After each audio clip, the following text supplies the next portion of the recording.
Good afternoon. Today is Wednesday, August 5th, and this is the County of Monterey's weekly news briefing. I'm Nick Pasculi, County Communications Director. Let me start by saying we have a packed agenda today, but first I'd like to thank Maite and Naya, our producer, for helping us with this live broadcast. I also want to thank Maya Carroll, who retired last Wednesday, and for her leadership in starting this briefing several years ago. That tradition continues to this day.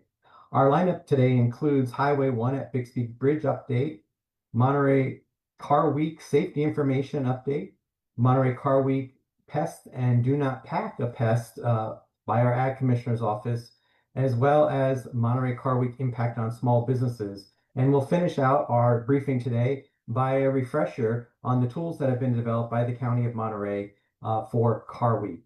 But without further ado, because of a pressing situation, I would like to welcome Commander Andy Rosas to our briefing today. Welcome, Andy, to our briefing. Hey, good afternoon, Nick, and thank you. And I also want to acknowledge Maya for her years of service to the County of Monterey, and all that she's done to help get the word out on all the situations that have happened over the years. So thank you, Maya, and congratulations on her retirement. Nick, as you're mentioning, the car week is upon us. It's gotten here. It's arrived quickly. It seems like the last one just passed, and here we are again. And we want to spread some general safety and situational awareness type information to the community as it relates to Car Week. These are annual reminders. I know that they'll sound familiar from previous years, but they're very important to maintain safety around the county as people from around the world visit our beautiful county. So, of course, we're talking about one of the premier automotive events in the world, and we have to remember that Car Week is not one single event. There are multiple events that are taking place throughout Monterey County, and not just in the unincorporated areas of Monterey County, but in many of the cities in Monterey County. And we have to remind the public that every single area has its own set of rules. So you have to remember that what may apply in the county area may not apply in a city, and vice versa. What applies in a particular city may not necessarily apply in the county area. But general safety and common sense is really what we're asking everybody to apply to maintain public safety and remind everybody that it's a shared responsibility. So we're going to talk about the general things. We're always going to ask people to slow down and drive defensively because you have people here from around the world. There's basic stuff. We know that in some countries they drive on the other side of the road. Those people are now driving here in California, and they're not used to the way that people and traffic move. So you've got some people that are foreign to the way that we do things here in California. And so you may have somebody that just has a moment and is doing something that's inappropriate on the road, and you have to drive defensively and be prepared to react to something like that. Everyone needs to stay focused on driving and avoid distractions, especially the use of cell phones. We will have a lot of pedestrians. There will be highly congested areas throughout Monterey County and our local cities with pedestrians, bicyclists, and just spontaneous traffic coming out of any which way. And you have to be prepared to react to that. That means stay off your cell phone and focus your eyes on the road. We ask people to be courteous. It can be just a distraction in and of itself for somebody to go, what is that person doing? But be patient. Again, that may be somebody that's not from our area, is not used to driving in our area. They may be lost, and we need to be patient with these visitors that we have. And, one of the other things that we always ask for basic traffic safety, when you're driving, maintain a safe following distance. Don't tailgate the car in front of you. Don't react. You're going to see cars. You're going to see people, unfortunately, doing things that are not safe and are not legal on our roadways. One of those is speeding. We can never suggest anything better than just get out of the way. Don't try to keep up with the car. Don't speed up to get out of their way. Just slow down and move off to the side. Let somebody go by. Let that threat to your safety go by and continue on their way.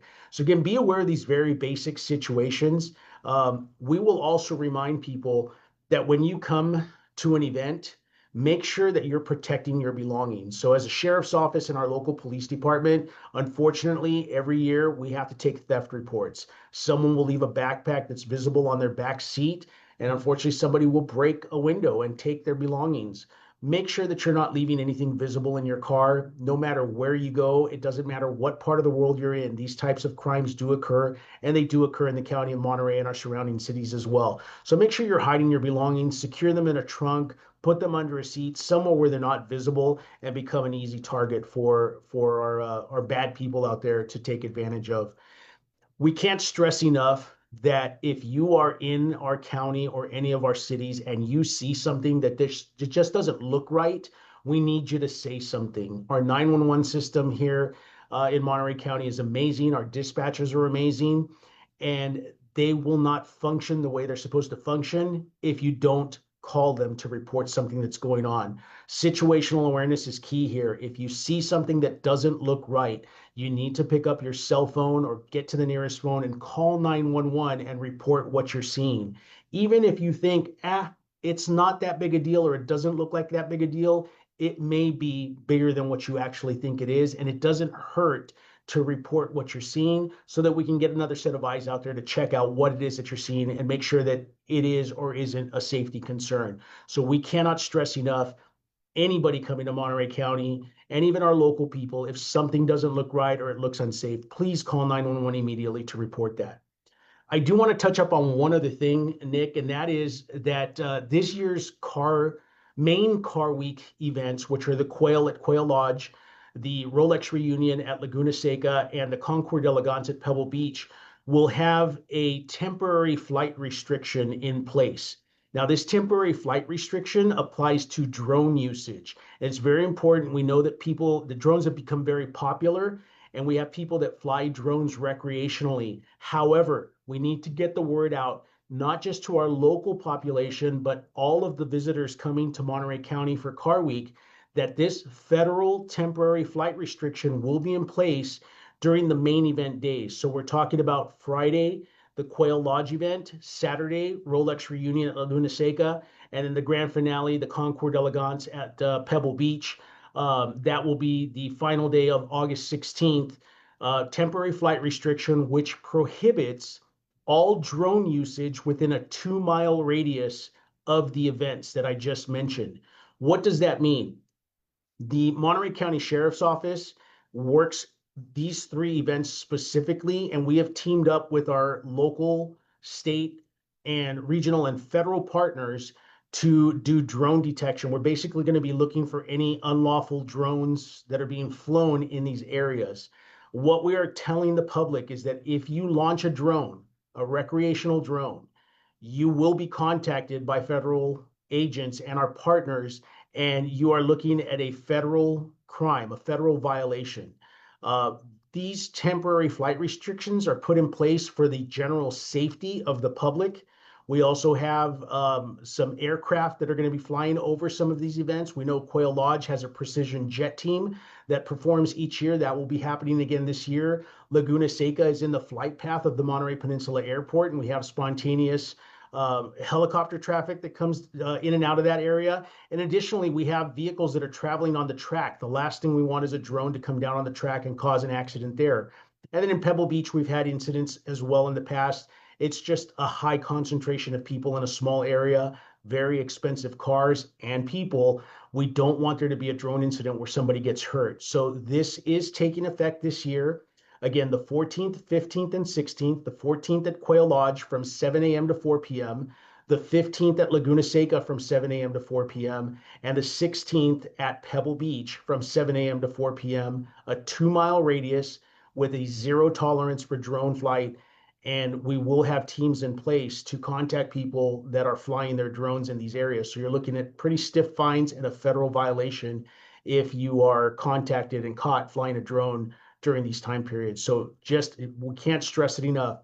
Do not fly your drones in these areas during those dates and times.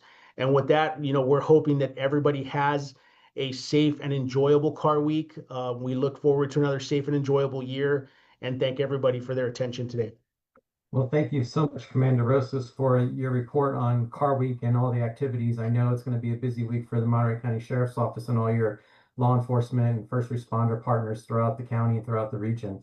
I know you have to run off to an incident, so we'll let you go, and thank you for being here today. Thank you. All right, great. And next, I'd like to introduce Randy Ishii, who's the director of the County of Monterey Public Works, Facilities, and Parks. And Randy and his team have been working diligently with a number of agencies, including Caltrans, to get no parking signs installed in advance of Car Week along Highway 68. And Randy, as I'm introducing you, I'm just going to share my screen for folks as a reminder of the problems that we have been faced with in and around Bixby Bridge. And go ahead, Randy, and give us your latest update. Thank you very much, and good afternoon, Nick and members of the public. The department is bringing forward our latest status update on this developing safety project that the county is engaged on for a no parking zone on the Caltrans owned and maintained facility known as State Route 1 or State Highway 1 or Highway 1. Highway 1, as many of us know, is a north-south running highway along the coastline that generates these beautiful views of the coast and the ocean itself. In particular, these views are very prominent in the Big Sur region. However, as shown in the previous slide and picture that Director Pasculi had brought up, there are several occasions, if not many occasions, where motorists come to see these iconic views and they will errantly park however fashion they choose, causing not only traffic congestion, but safety concerns. One of those main safety concerns is that now that the highway there is so blocked with vehicles, other first responders such as ambulance services or law enforcement cannot get to an incident that may be occurring somewhere along the coastline where someone may be in peril, slowing the response time to that individual.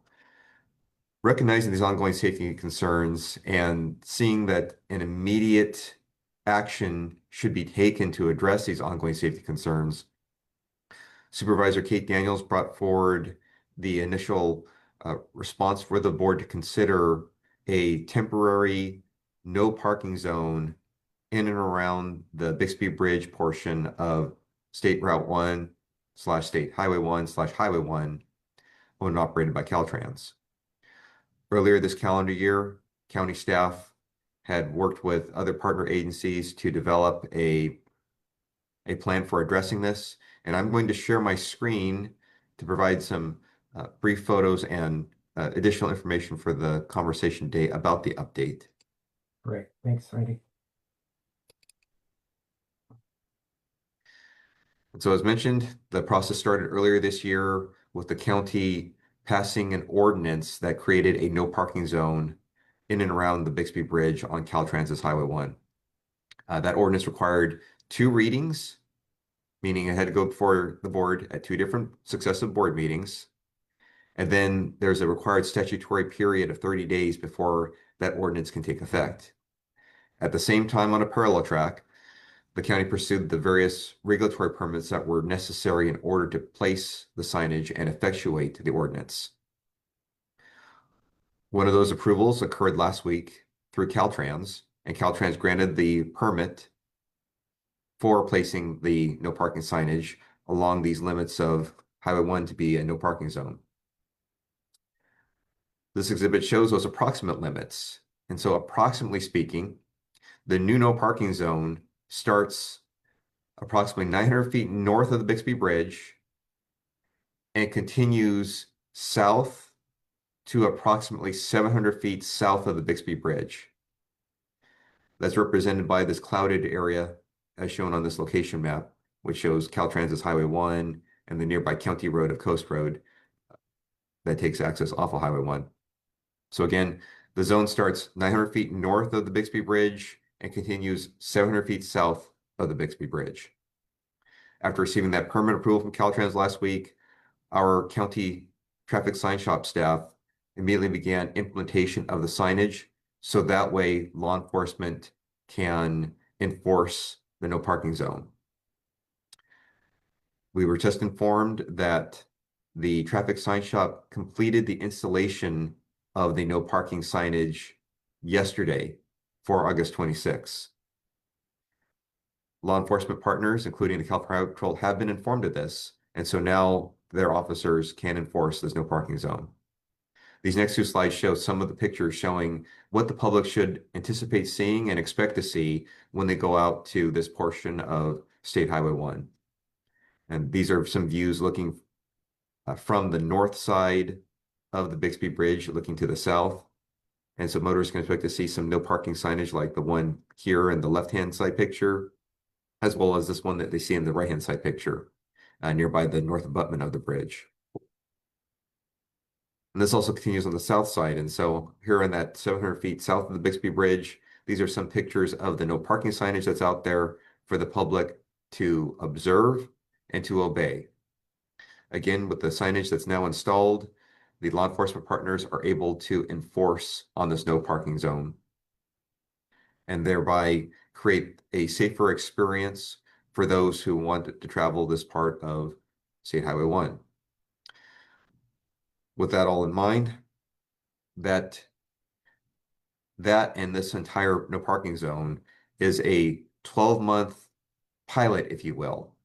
It's a temporary no parking zone. Here again, you cannot park at any time in the zone.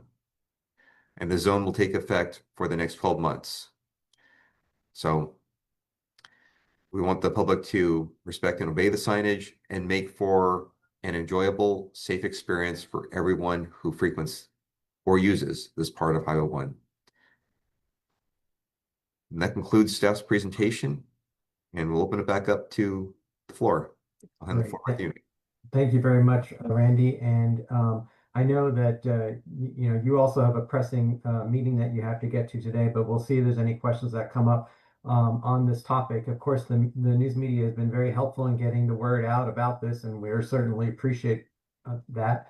But certainly, the picture that I showed earlier is just one example of the challenges that we've had faced with that section of road. And so public safety is critically important. And I remember so poignantly hearing from California Highway Patrol and a firefighter saying that, they get very concerned when they can't even get through that part of the road because of the traffic situation. And this hopefully will alleviate that. That is our hope, and we will be analyzing the results over these next 12 months. And of course, I know a lot of people are grateful to the Public Works team, and especially in the sign shop, and those that were out on the highway installing those signs yesterday ahead of schedule, which is fantastic. And so thank you, Randy, to your team, and to you for your leadership of the department. Well, thank you very much, Nick. All right, thank you so much. Sorry, I promised you I'd get you out on time, and I did. So, all right, great. All right, so we're going to shift gears a little bit. Equally as important to traffic safety is safety to our environment and safety to the agriculture industry here in the county of Monterey. And ironically, you wouldn't think, well, what does the Agriculture Commissioner's Office have to do with Car Week? And quite simply is the Agriculture Commissioner's Office needs to protect the ag industry, and especially invasive pests that could be brought in. So with us today, we have Richard Ordonez, who is the Assistant Agricultural Commissioner for the County of Monterey Ag Commissioner's Office. Richard, good afternoon and welcome to the briefing. Well, good afternoon, Nick, and good afternoon, everybody. Agricultural, the agricultural industry is our #1 industry here in the county. And we know that Car Week brings in thousands of visitors to the area, and many arrive, with vehicles, trailers, and outdoor gear that can unintentionally carry invasive pests.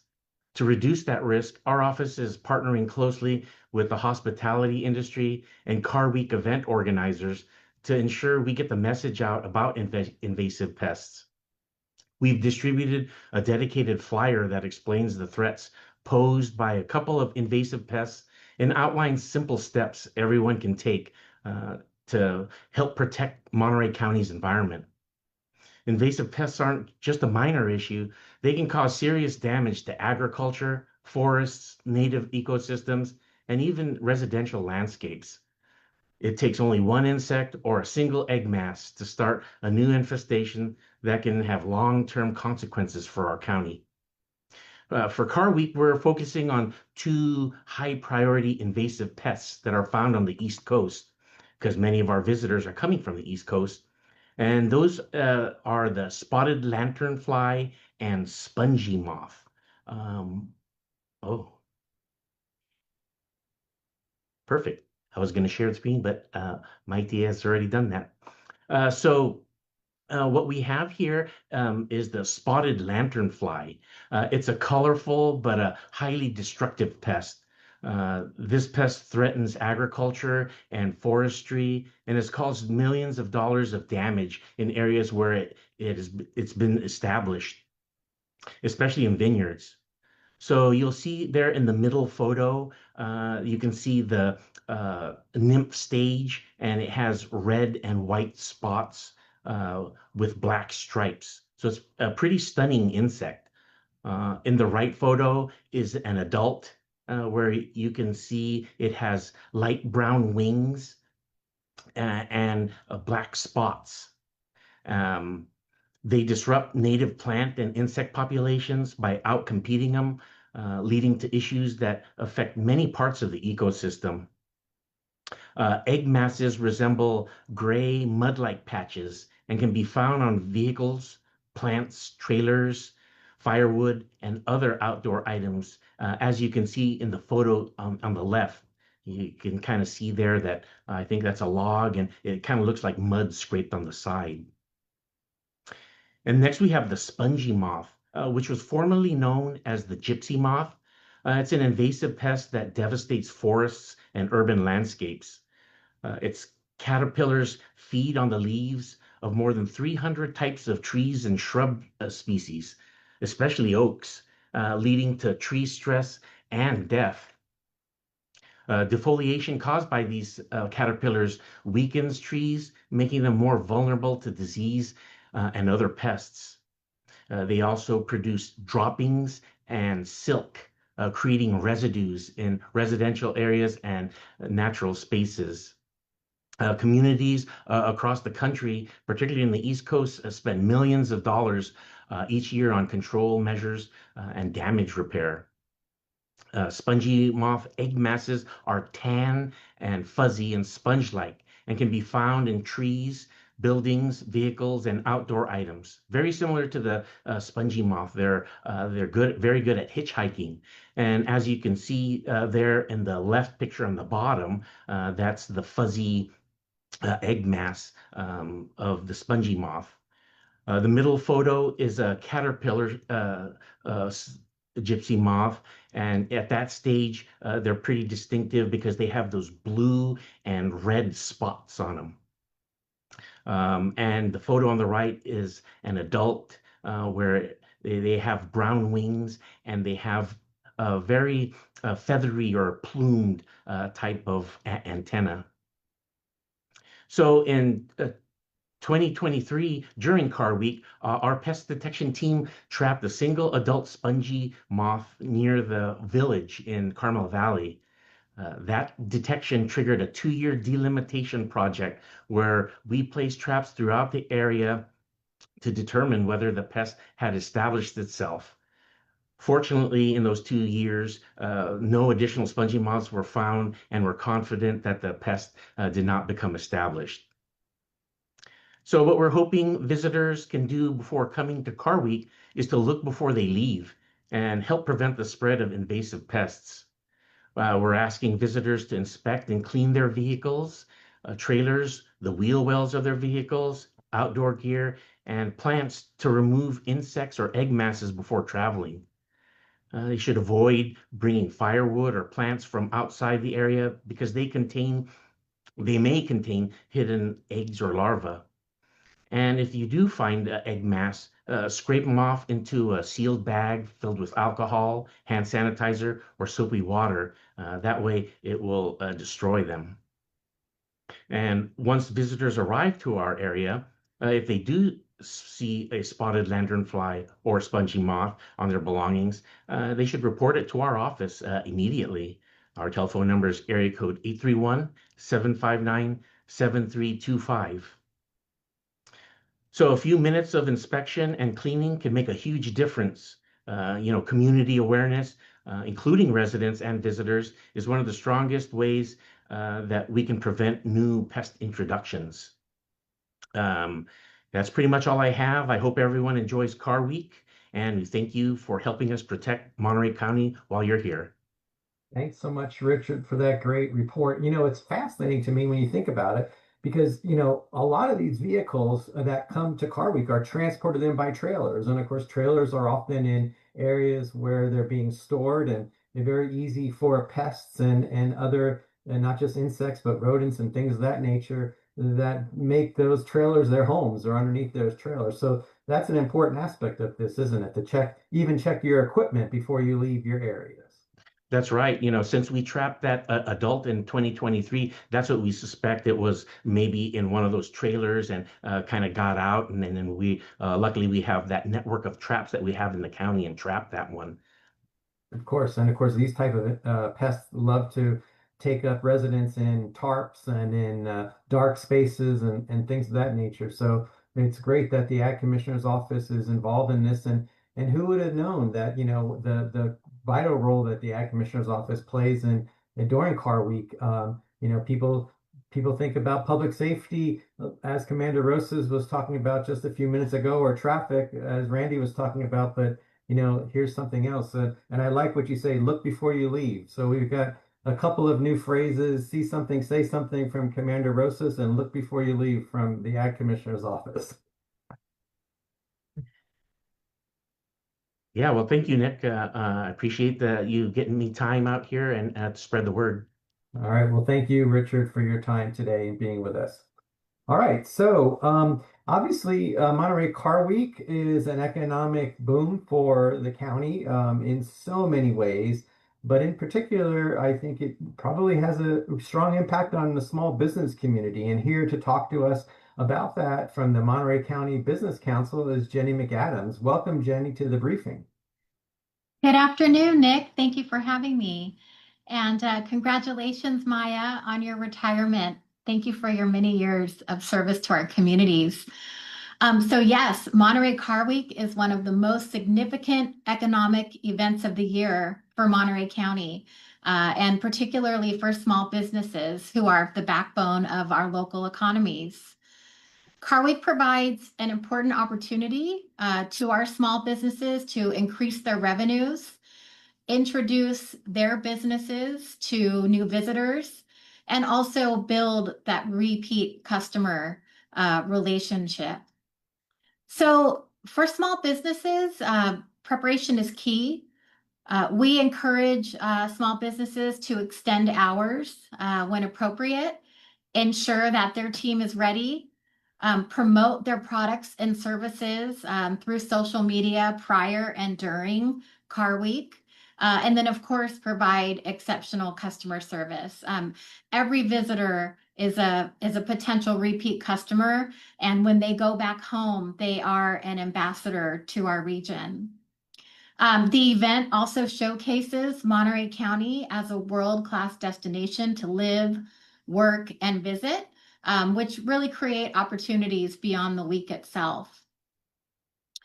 We really appreciate this collaboration between the county jurisdictions, supporting small business, the outreach, also the live mapping tool, the app that the county has, particularly during Car Week for our workforce, the traffic and maneuvering around the region is definitely a little more it's just busier than usual, and traffic can definitely have an impact. So we encourage the workforce to give yourself plenty of time as far as employers to just be a little more mindful. We might have some of the workforce showing up late or having challenges with parking and so on and so forth. But overall, just many thanks to our public safety teams, our hospitality workers, and our small businesses who have a real busy time ahead. If Monterey County Business Council can be of service or help your small business, please reach out.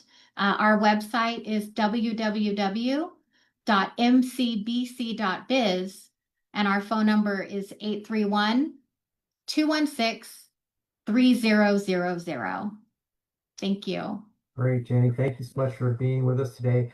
It's kind of impressive to me how many small businesses we actually do have in Monterey County. Can you talk about that maybe by way of statistics or percentage? As far as how many small businesses approximately, and what kind of what type of services are they providing and things of that nature.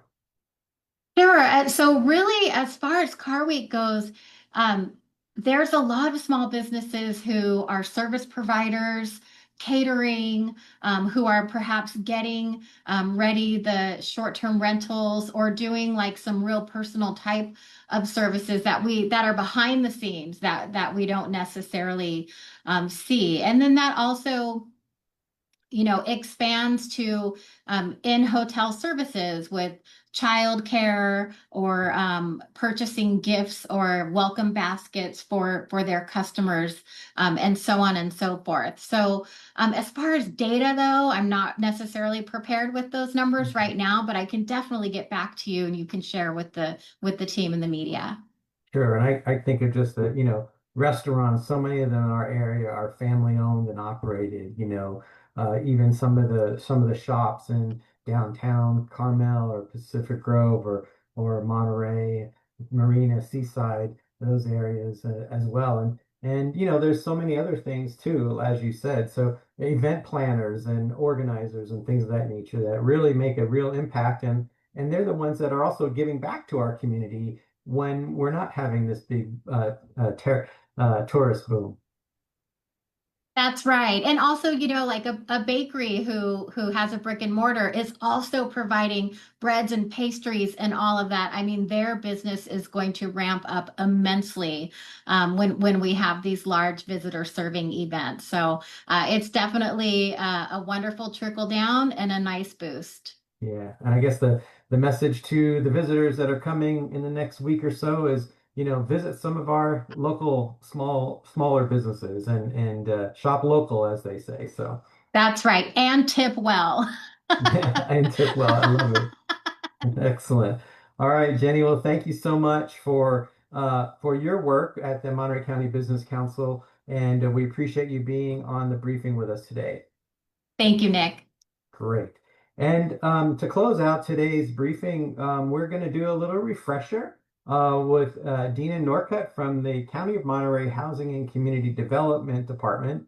The County of Monterey has developed a great tool for residents and visitors to use to navigate Car Week, and to hopefully make it more efficient getting around the area. And so with us, as I said, is Dina Northcutt. Dina, welcome to the briefing, and let's give a quick little refresher on the tools that have been developed for folks.